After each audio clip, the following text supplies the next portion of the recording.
7 심판 5번째는 자, 유대인의 심판입니다. 자, 이 심판은 개개인에게 겨냥되는 심판이라기보다는 유대인이라는 한 민족을 묶어서 민족 단위에게 가해지는 심판이다. 그렇게 이해하시면 되겠습니다. 자, 교환을 보세요. 이번 심판은 자, 그럼 언제 있을 일이냐? 교회가 휴거로 들림받은 후에 이제 이 땅에 남아있게 될 유대인들이 당하게 될 대환란이다라는 점이죠. 보통 예언을 공부하거나 또 예언의 말씀을 들은 성도들은 이렇게 대환란이라는 용어는 잘 알고 있는데 사실 유대인의 심판하면은 약간 좀 생소한 감이 없지 않아 있죠? 오늘 이 시간 여러분은 그거를 연결하시면 되는 거예요. 아, 대환란의 성격은 뭐다? 유대인에게 가해지는 심판이다. 그렇게 일단 이해하시면 돼요. 자, 그리스도의 몸된 교회. 자, 이 교회는 그래서 대환란을 통과해요? 안 해요? 안 한다는 얘기예요. 벌써 여기 성격이 드러나는 거예요. 아, 대환란은 누구를 위한 심판이에요? 유대인을 위한 심판이에요. 유대인은 교회가 아니라고요. 그러니까 교회는 대상이 아니니까 열애가 되는 거예요. 그래서 대환란이 있기 전에 그래서 교회는 하나님께서 미리 어떻게 하는 거예요? 데리고 가시는 거예요. 휴거라 이거죠. 그래서 교회에 속한 그리스도인들을 위한 심판은 그리스도의 심판석이란 말이죠. 그게 이제 천상에서 있을 것이고 반면에 땅에 속한 하나님 백성인 이스라엘 민족은 하나님을 거역한 대가로 대환란이라는 심판을 받게 된다는 사실이죠. 자, 여러분 성경 구절 먼저 하나 우리가 찾아보겠습니다. 예레미야 30장 한번 보세요. 30장 7절을 보면요. 슬프도다. 자, 그날이 크므로 이렇게 나오죠. 어떤 때도 그와 같지 않나니. 잘 보세요. 자, 그날은 무슨 때래요? 야곱의 고난의 때라. 거기다 잘 표시해 주세요. 자, 여기 보면 그날이 어떤 때도 그와 같지 않다. 이 표현을 쓰죠. 여러분 이 표현 어디서 많이 들어본 것 같지 않으세요? 어떤 때도 그와 같지 않다. 다니엘서에서는 전에 그 어떤 때도 이와 같은 고난이 없었다 얘기했고 또 예수님께서는 우리가 잘 알고 있는 유명한 말씀을 했죠. 전무후무하다. 예. 전에도 그런 일 없었다. 앞으로도 없을 것이다. 바로 그와 같은 성격의 말씀인 거죠. 이 큰 날은 그 어떤 때와도 감히 비교가 안 된다는 거예요. 어떤 날이냐? 야곱의 고난의 때라 이거예요. 야곱의 고난의 때. 예. 자, 야곱이라 했다면 성경에서는 결코 이것을 무슨 영적 이스라엘 이런 개념이 아니에요. 예. 교회가 아니라는 거죠. 야곱하면 무조건 물리적인 이스라엘이에요. 예, 그렇죠? 그래서 대환란은 야곱의 고난의 때라 이거죠. 근데 여러분 잘 봐야 될 게 그러나 그는 거기 보시면 그 고난에서 어떻게 된대요? 구원을 받으리라 이거죠. 이게 역시 대환란의 어떤 하나의 목적이기도 한 거예요. 예, 그걸 여러분 잘 아셔야 됩니다. 자, 대환란의 목적을 더 자세히 알려면 거기 11절 한번 보세요. 주가 말하노라 이는 내가 너와 함께 있어 너를 구원할 것이요 내가 너를 흩어버렸던 모든 민족들은 완전히 끝낼지라도 내가 너는 완전히 끝내지 아니할 것임이라 이렇게 나오죠. 자, 지상의 민족들은 멸절된다 할지라도 이스라엘은 진멸이 안 된다 이거예요. 그러니까 이스라엘은 회복되는 거예요. 여기 성경에서 여기 뭐 무슨 추상적인 개념이 들어갈 이유가 있겠어요? 없다고요. 그런데 뒤에 하나님께서는 대신 단서를 하나 다세요. 그러나 내가 너를 어떻게 한대요? 공의로 바로잡으리니 너를 전혀 벌하지 않은 채 두지는 아니하리라 이거죠. 이스라엘을 구원한다 해서 갑자기 아무렇지도 않게 그냥 구원한다 이게 아니라 하나님은 이스라엘의 죄에 대해서는 반드시 공의로 먼저 다루신다는 얘기예요. 그래서 이스라엘이 구원을 받고 회복되기 전에 반드시 뭐를 통과해야 돼요? 대환란을 통과해야 되는 거예요. 그들은 하나님께서 딱 정해놓은 이 심판을 거쳐야 한다는 얘기죠. 예. 자, 그래서 우리 교환을 다시 보시면 그래서 그 메뉴의 세 번째 줄, 자, 밑줄을 쳐놨죠. 말하자면 이 땅에 펼쳐질 대환란은 자, 기본적으로 누구를 위한 심판인 것이다? 유대인을 위한 심판인 것이다. 이때 그럼 구원받지 않은 이방인은 어떻게 될까요? 아, 대환란 유대인만이니까 우리는 열애다. 그게 아니라는 거죠. 이방인들도 구원받지 않아서 이 땅에 남아있잖아요. 그래서 덩달아 그 고난에 참여해야 된다는 얘기죠. 예. 다만 자, 밑줄 친 거 중요하죠. 이 심판은 유대인들을 멸절하려는 것이 아니라 고난을 통해 그들을 어떻게 해요? 정련하고 민족적으로 회복시키는 것임을 감안해야 한다는 얘기죠. 그러니까 어떤 구원받지 않은 죄인들을 심판을 통해 멸망에 처하게 하는 이런 성격이 아니라는 거예요. 유대인이나 한 민족은 하나님이 분명히 극심한 심판을 이렇게 내리신다 이거죠. 그러니까 이들은 엄청난 고난을 겪는 거예요. 진짜 전무후무한 대환란을 통과해야 돼요. 그런데 하나님이 이스라엘이라는 민족 자체를 그 땅에서 없애려고 이 고난을 주시는 게 아니라는 얘기죠. 죄에 대해서 공의로 바로 잡으려고 바로 이 고난을 허락하시는 거란 얘기죠. 그게 이제 7 심판 중에 유대인을 위한 심판이다. 여러분이 그 점을 잘 기억해야 한다는 얘기죠. 자, 그럼 구체적으로 한번 살펴보겠습니다. 먼저 밑에 첫 번째. 자, 그럼 유대인들은 왜 이런 끔찍한 이런 고통을 겪고 심판을 당하냐 이거예요. 그 이유를 봐야겠죠? 자, 밑에 1번을 보십시오. 자, 무엇보다 삼위이신 하나님을 거부했기 때문이라는 얘기죠. 자, 신구약 성경을 통관해 보면 유대인들은 하나님을 3차례에 걸쳐서 대대적으로 거부를 했습니다. 자, 삼위의 하나님 하면 우리가 아버지, 아들, 성령 하나님을 가리키죠. 그렇죠? 자, 우리 교환을 보세요. 일단 그들이 여호와 하나님, 즉 아버지를 거역한 적이 언제냐? 바로 심정 통치를 거역하고 인간 왕을 요구함으로써 아버지 하나님을 거역했죠.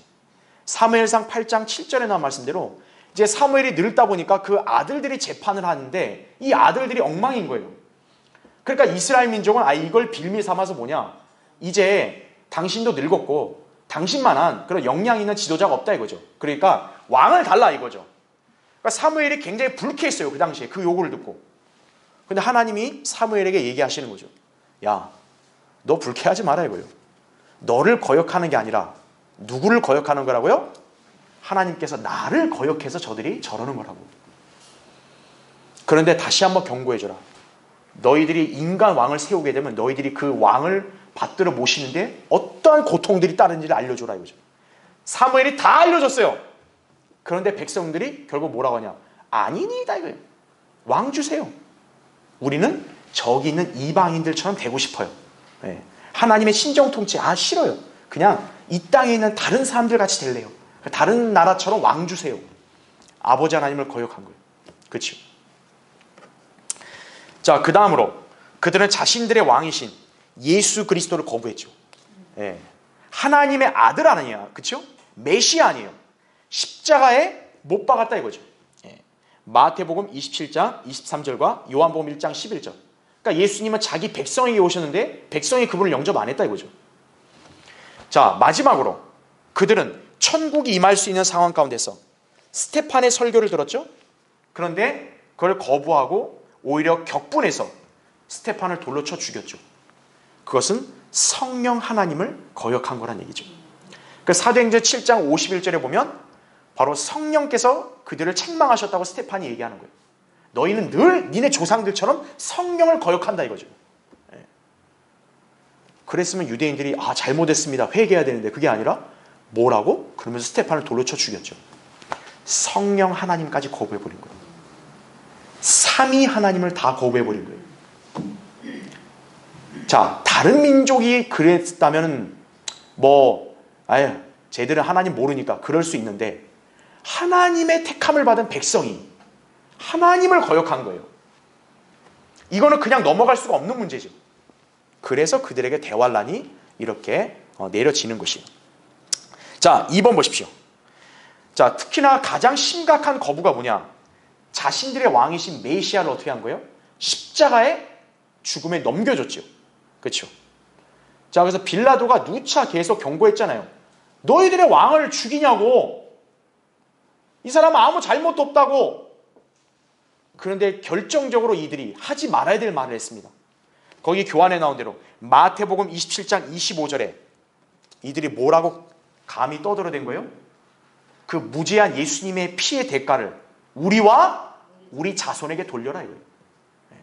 당신은 질 필요 없어요. 그 사람 흘린 피? 우리가 다 감당할게요 이거예요. 자, 하나님께서는 그들이 뭣도 모르고 짓거려댄 이 말에 대해서 그냥 넘기신 게 아니라 그 말 그대로 그들이 그 책임을 지게 하신 거예요. 그 여러분이 알아야 될 게 뭡니까? 그래서 이스라엘은 AD 70년 로마의 티투스에서 완전히 황폐화된 다음에 1800년 이상 어떤 거요? 나라를 잃고 전 세계로 뿔뿔이 흩어지고 이렇게 떠돌아다닌 것이. 그게 그냥 우연이 된 게 아닙니다. 하나님은 그들이 짓거린 말대로 하신 거예요. 자, 이스라엘은 어때요?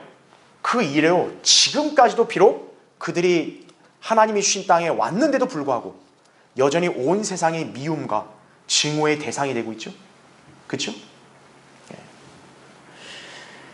역시나 그 대가를 치르고 있는 것이다 이거죠. 그래서 밑에 괄호 1번 보십시오. 자, 이스라엘은 하나님을 거역한 죄를 하나님께서는 그 어떻게 응분의 대가를 치르겠냐면 비단 지금 1800년만이 아니에요. 구약 때도 마찬가지예요. 괄호 1번 보세요. 그들은 이방인들에 의해서 뭐를 당해요? 괴롭힘을 당했죠. 재판강기 4장 5장에 보면 이렇게 그들이 하나님을 거역하고 우상을 숭배하니까 약속의 땅에 들어왔음에도 불구하고 어떤 거예요? 하나님께서는 이방 민족들을 보내서 계속 억압하게 하셨죠. 또 열왕기하 19장에는 사네립에 의해서 또 억압을 받았다 이거죠. 그 다음에 예레미야 애가에 묘사된 그 말씀을 보면은 느부갓네살에 의해서 아주 학살을 당하죠. 그렇죠? 자, 밑줄 친 거 보시면 그들이 하나님의 언약을 어기고 그분을 배반함으로써 하나님께서는 그들을 어떻게 해서 이방인들에게 파셨고 이때부터 바야흐로 뭐가 시작됐다? 이방인들의 때가 시작된 것이다라는 점을 여러분이 잘 기억하셔야 되는 거예요. 누가복음 21장 24절에 따르면 예수님은 이방인의 때를 뭐라고 했냐? 예루살렘이 짓밟히고 칼날로 이렇게 처짐을 당해서 황폐화되는 것을 이방인의 때라고 얘기합니다. 그럼 여러분은 성경을 이제 공부하고 또 설교를 들었으면 아실 거예요. 예루살렘이 이방인들에게 완전히 처참히 짓밟힐 때는 언제부터였냐? 바빌론 느부갓네살 때부터 시작이 된 거예요. 그때부터 어떤 거예요? 사실 이스라엘은 예루살렘에 대한 주권을 온전히 가지질 못해요. 이스라엘은 항상 누구의 속박을 받냐? 이방 제국들의 속박을 받는다 이거죠. 자, 그래서 이 이방인들의 때는 언제까지 이어지는 거예요? 예루살렘이 짓밟힐 때까지. 그러면 과거에 이미 다 짓밟혔잖아요. 그 이방인의 때가 끝났냐? 그게 아니라는 거죠. 이제 앞으로 예루살렘이 다시 한 번 더 황폐하게 될 그날이 오게 된다는 거죠. 그날이 바로 언제예요? 대환란 때인 거죠. 그래서 이 이방인들의 때의 절정은 언제냐? 대환란이라는 점을 아셔야 되는 거예요. 과거에 느부갓네살부터 언제까지? 대환란 때 적그리스도 때까지를 우리가 이방인들의 때라고 지칭을 하는 것이에요. 왜입니까? 예루살렘에 유대인들이 온전히 거하지 못하고, 그렇죠? 안전하게 거하지 못하고, 특히나 예루살렘에는 이스라엘의 왕이 거기에 통치하셔야 되잖아요. 지금 아직 그러질 못하잖아요. 그렇죠? 이방인들의 때다 이거죠. 그래서 괄호 2번 보세요. 그들은 메시아이신 주 예수 그리스도께서 오셨음에도 그분을 거절하고 로마의 카이사 왕을 선택을 했죠. 요한복음 19장 15절에 따르면 빌라도는 그들한테 야, 여기 예수는 니네 유대인 왕 아니야? 그랬어요. 그런데 유대인들이 뭐라냐? 아, 로마의 카이사가 우리 왕이라고. 그렇게 헛소리를 한 거죠. 자, 그들은 하나님이 아니라 로마 제국에 의지를 했죠. 아, 로마 제국, 당신들이 바로 우리를 지배해 주길 바란다고. 카이사가 우리 왕이라고. 근데 여러분 웃긴 게 뭔지 아세요? 그 로마가 몇십 년 뒤에 어떻게 한 거예요? 이스라엘을 무참히 짓밟아 버린 거예요. 여러분 그 아이러니함을 잘 아셔야 됩니다. 그렇죠? 하나님의 자녀가 하나님의 손길을 거부하면 그럼 세상에서 뭔가 안전할 줄 아는데 그건 착각이에요. 마귀가 관장하는 세상이 하나님의 자녀가 진리를 거부하고 이렇게 세상으로 오면은 그 마귀가 관장하는 세상이 그 하나님의 자녀를 반기는 줄 아는 거예요. 착각하지 마라 이거예요. 하나님의 자녀가 진리를 떠나 세상으로 가고 세상과 타협하잖아요. 더 비참해지는 거예요. 이스라엘의 역사로 교훈을 받아야 되는 거예요. 자, 하나님께서는 그들의 요구대로 너희들의 왕이 로마의 황제냐? 좋다. 너희들을 로마에게 넘기겠다. 하나님이 넘겨주신 거예요. 그랬더니 로마는 이스라엘을 짓밟아 버렸죠. 그들을 대량 살상해 버렸다 이거죠. AD 70년에. 그래서 괄호 3번 보세요. 로마의 침략과 살상으로 예루살렘은 어떻게 됐습니까? 황폐화됐죠. 이스라엘은 전 세계로 뿔뿔이 흩어져서 나라 없이 떠도는 신세가 되었다는 얘기죠. 게다가 그들은 어디에서나 환영받지를 못했어요.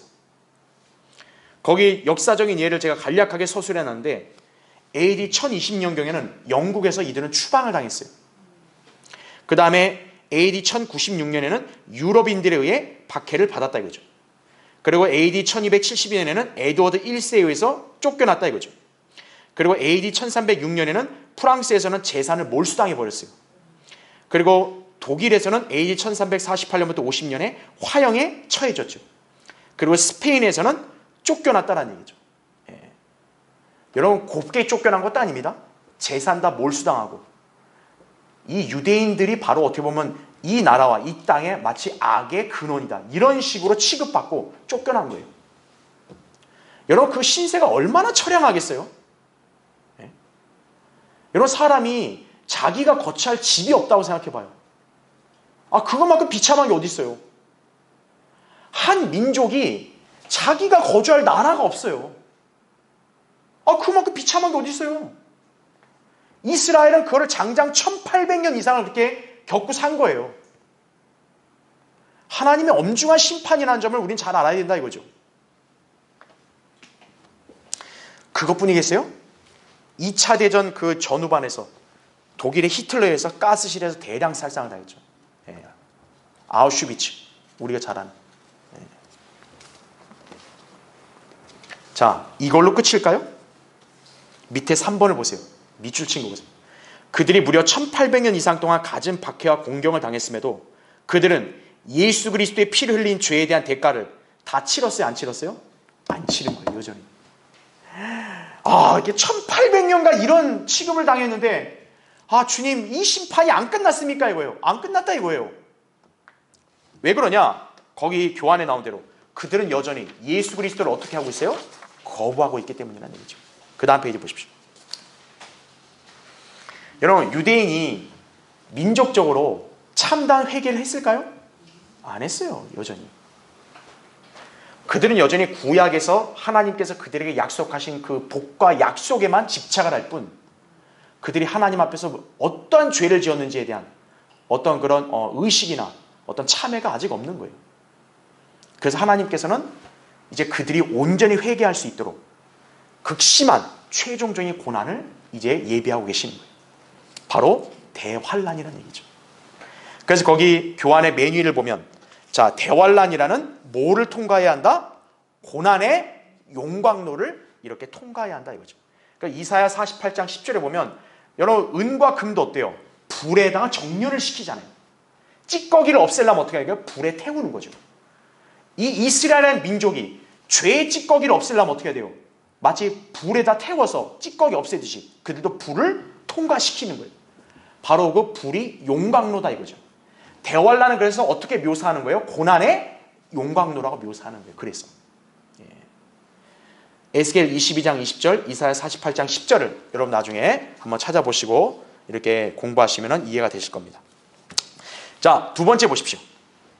자, 그럼 이제 우리가 대환란의 정의를 보겠습니다. 자, 밑에 1번. 자, 성경은 이 기간을 가리켜 뭐라고 묘사합니까? 환란이다. 환란. 계시록 7장 14절에도 환란, 대환란이라는 표현이 나오죠. 그 다음에 예레미야 30장 7절에는 자, 누구의 고난의 때? 야곱의 고난의 때. 그 다음에 다니엘 12장 1절에는 자, 무슨 때요?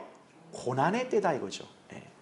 특히나 다니엘 12장 1절에는 하나님이 다니엘에게 뭐라 말씀하냐? 천사장 미카엘이 일어선다 그래요. 근데 천사장 미카엘이 뭐냐면 네 백성의 통치자다. 이스라엘 백성의 영적 통치자다 이거죠. 그러면서 고난의 때를 언급한다 이거죠. 그러니까 우리가 알 수 있는 게 뭡니까? 하나님께서 다니엘에게 그 고난의 때를 언급했다는 얘기는 대환란이라는 것은 하나님께서는 누구를 위해 예비하신 고난이다? 유대인을 위해 예비하신 고난이다. 그렇게 이해하면 되는 거예요. 마가복음 13장 9절에도 고난, 또 마태복음 24장 21절에도 대환란 이런 용어로 묘사를 하죠. 무시무시한 심판이라는 얘기죠. 자, 2번 보십시오. 자, 대환란은 우리가 상징적으로 어떻게 그걸 볼 수 있냐? 욥기 3장 6절에 밤의 모습이 이렇게 묘사가 되거든요. 여러분, 욥기는 어떤 책이에요? 욥이 갑작스럽게 극심한 고난을 받는 그러한 내용이 나오는 거잖아요.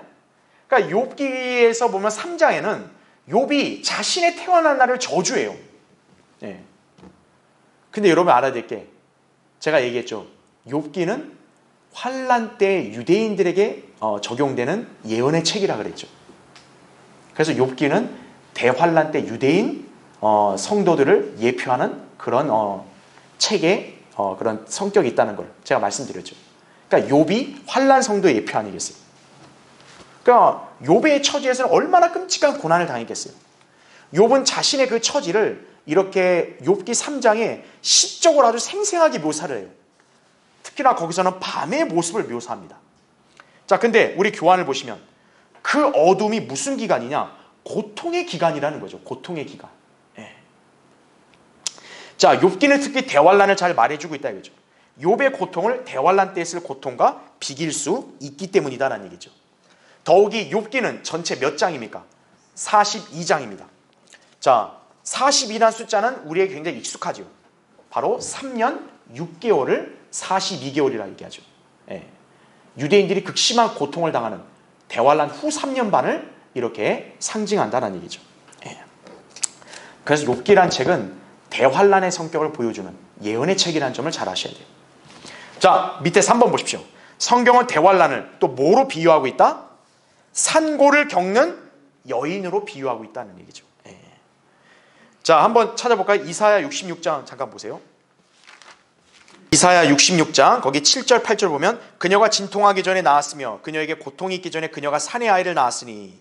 자, 여기 그녀 여자가 진통해서 아이를 낳았다 이 표현을 쓰죠.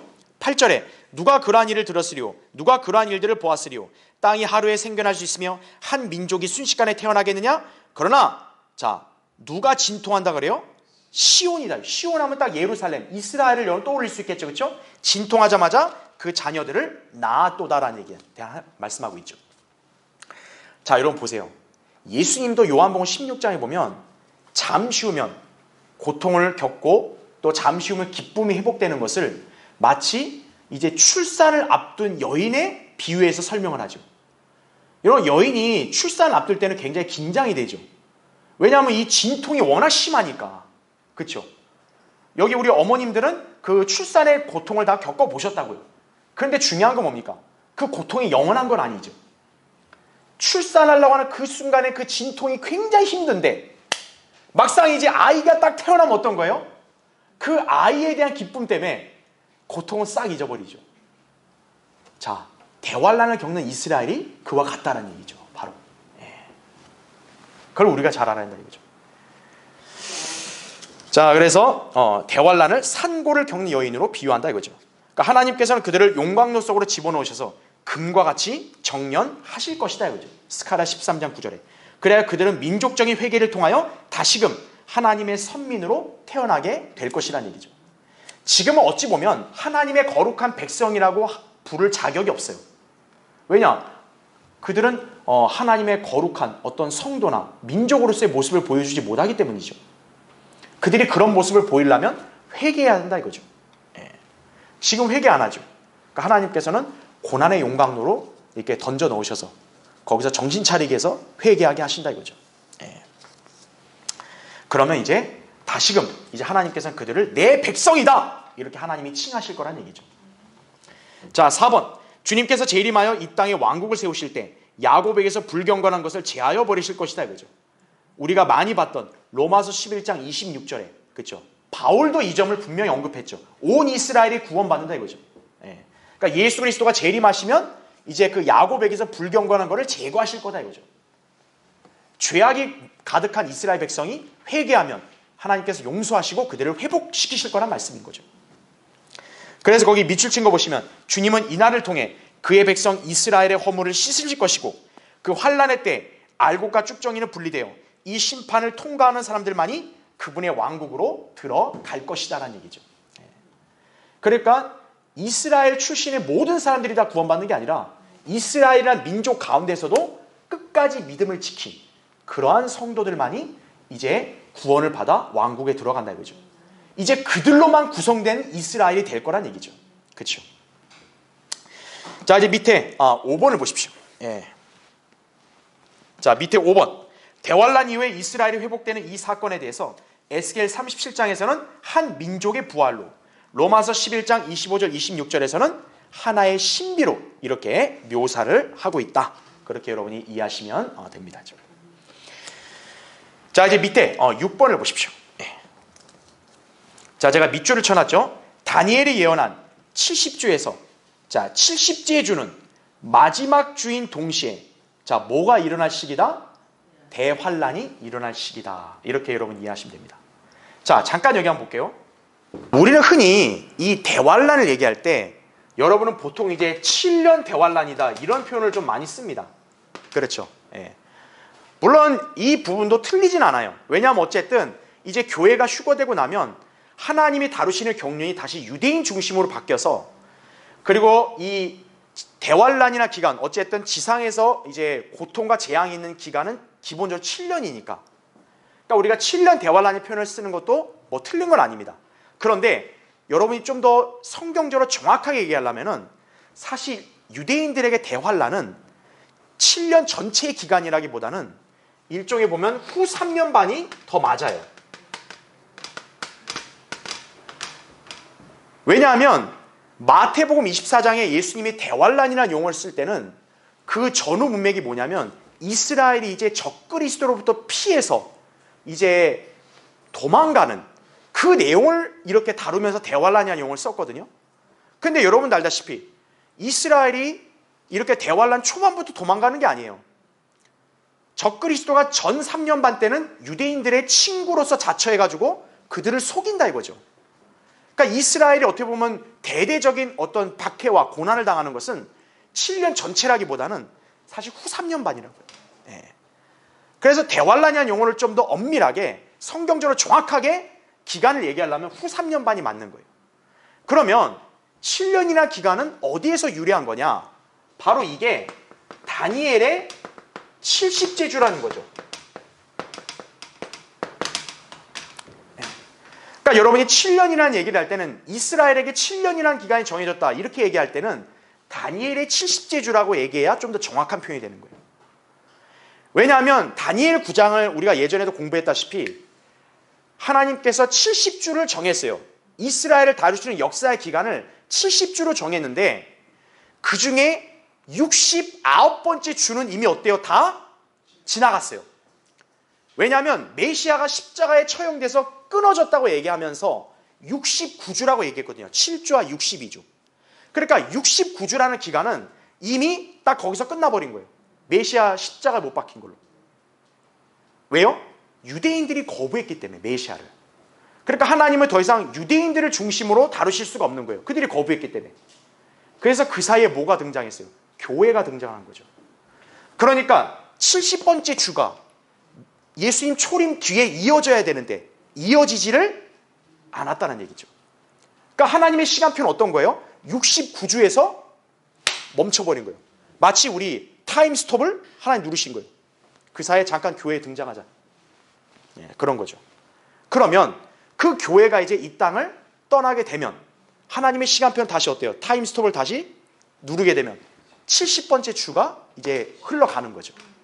바로 이 70번째 주, 이제 69주니까 나머지 한 주 남았잖아요. 이게 한 주잖아요. 이 한 주가 바로 7년이라는 얘기죠. 예.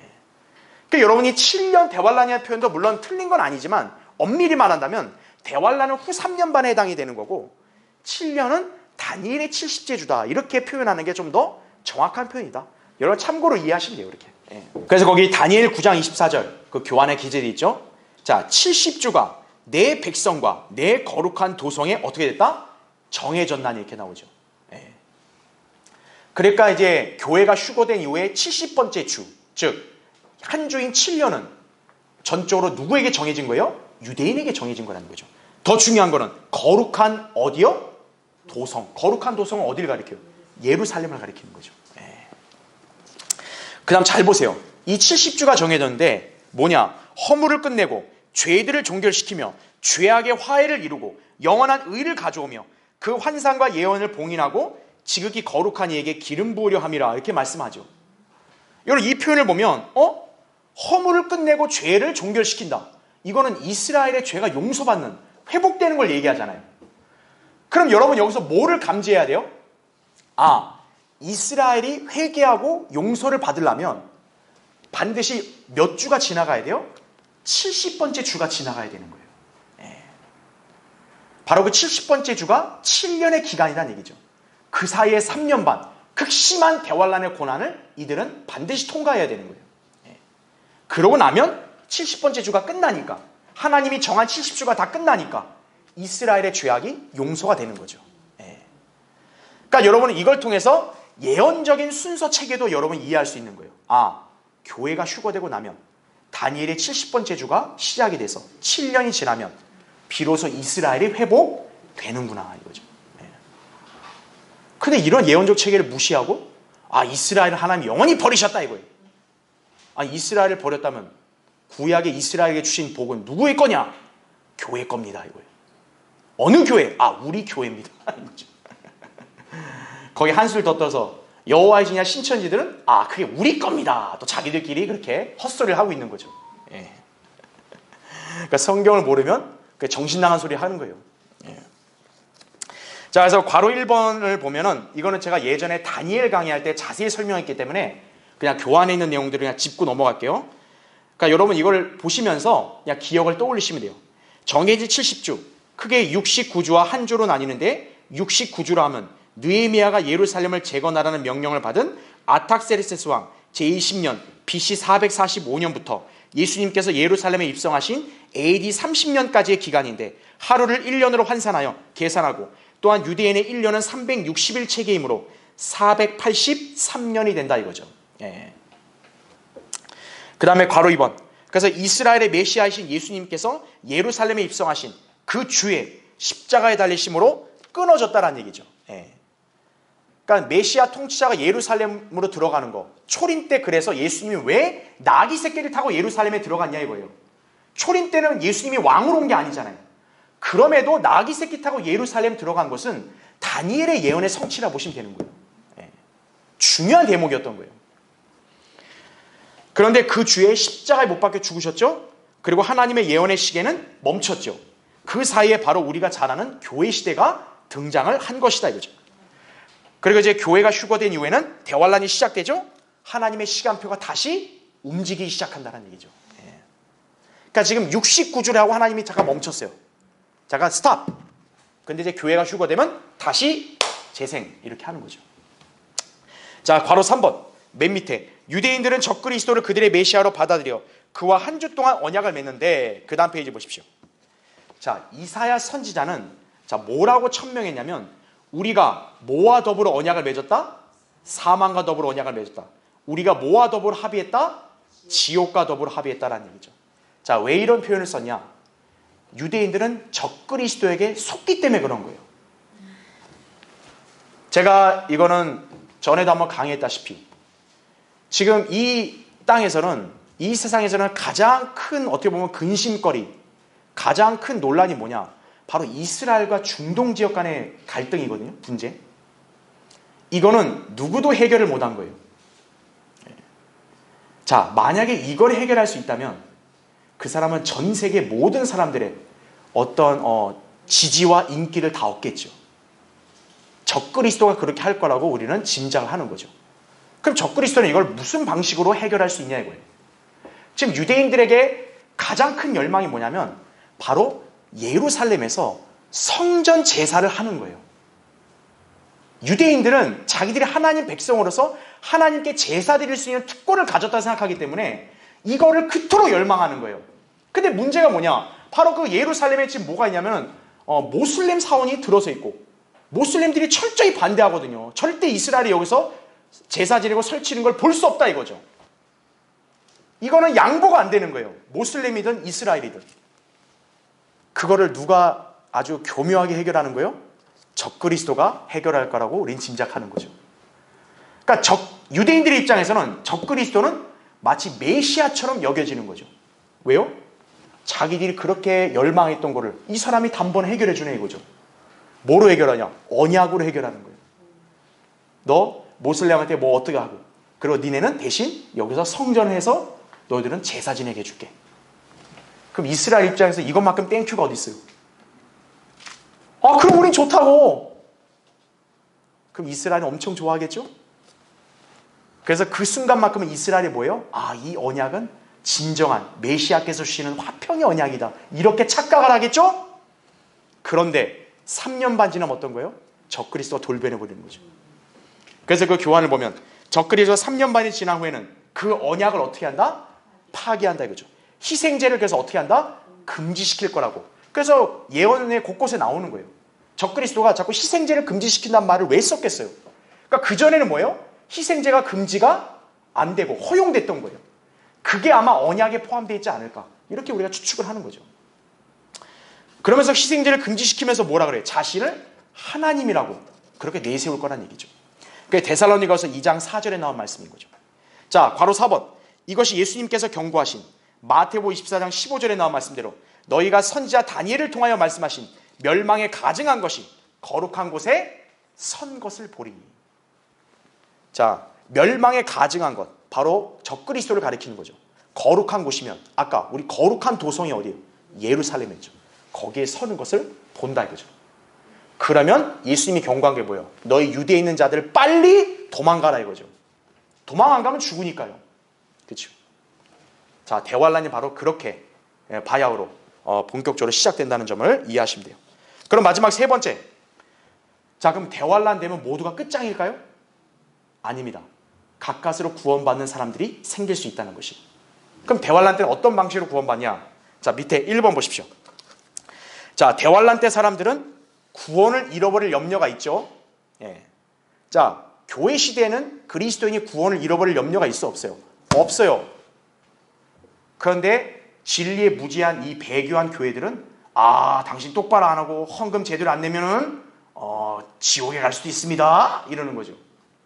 그게 어디 있습니까? 그러면 히브리서 6장을 펴주는 거예요. 여기 봐라고. 아, 성령의 선물을 맛봤는데 떨어져 나가면 회복이 못 된다.